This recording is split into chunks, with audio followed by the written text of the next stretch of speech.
நீங்கள் இப்போ பார்த்து கொண்டிருக்கிற இந்த பூங்கன்றுகள் அல்லது இந்த பூந்தோட்டம் கொல்சா என்று பிரெஞ்சு மொழியில் அழைக்கப்படுகிறது.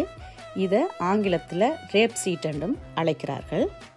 இந்த கொல்சா என்பது பிரான்ஸ் நாட்டின் முக்கிய உற்பத்திகளில் ஒரு உற்பத்தியாக பார்க்கப்படுகிறது.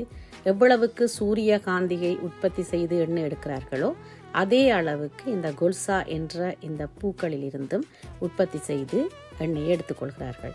இந்த கொல்சா எண்ணெய் சமையலுக்கு பயன்படுத்தப்படுகிறது. அத்தோடு இது எந்த காலநிலையிலையும், அதாவது ஆண்டு முழுவதும் உற்பத்தி செய்யக்கூடிய மாதிரியான ஒரு விளைச்சலை கொடுக்கிற கன்றுகளாக பார்க்கப்படுகிறது.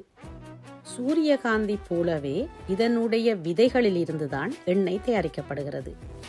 பிரான்ஸ் நாட்டில் முத்தாட் என்ற ஒரு வகையான பூங்கன்றுகளும் உற்பத்தி செய்யப்படுகிறது. ஆனால் கொல்சா அந்த கன்றுகளிலிருந்து மாறுபட்ட ஒரு கன்றாக இருக்கிறது. ஆனால் முத்தாட் என்ற அந்த கன்றுகளும் மஞ்சள் நிற பூக்களைத்தான் கொடுக்கிறது. ஆனாலும் இரண்டும் வேறு வேறு வகையை சார்ந்ததாக இருக்கிறது.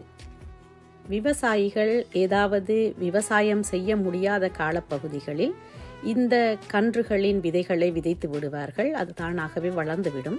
அத்தோடு நிலத்தையும் இது சீரமைக்க அல்லது பதப்படுத்த உதவுவதாக கூறுகிறார்கள்.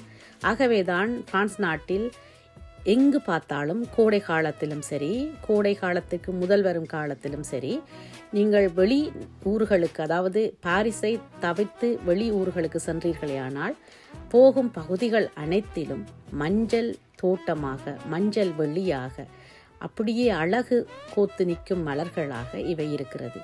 பார்ப்பதற்கு கண்ணுக்கு அவ்வளவு குளிர்ச்சியாக இருக்கும். பச்சை பசேல் என்ற சொல்லைத்தான் நாங்கள் தமிழ் மொழியில் பயன்படுத்தி இருக்கிறோம். ஆனால் மஞ்சள் என்ற ஒரு அழகான ஒரு புத்தரை அல்லது கம்பளியை, ஒரு கம்பளம் விரித்தது போல இந்த அழகிய தோட்டத்தை பார்க்கும் பொழுது மனதுக்கு மிகவும் இதத்தை கொடுப்பதாக இருக்கிறது.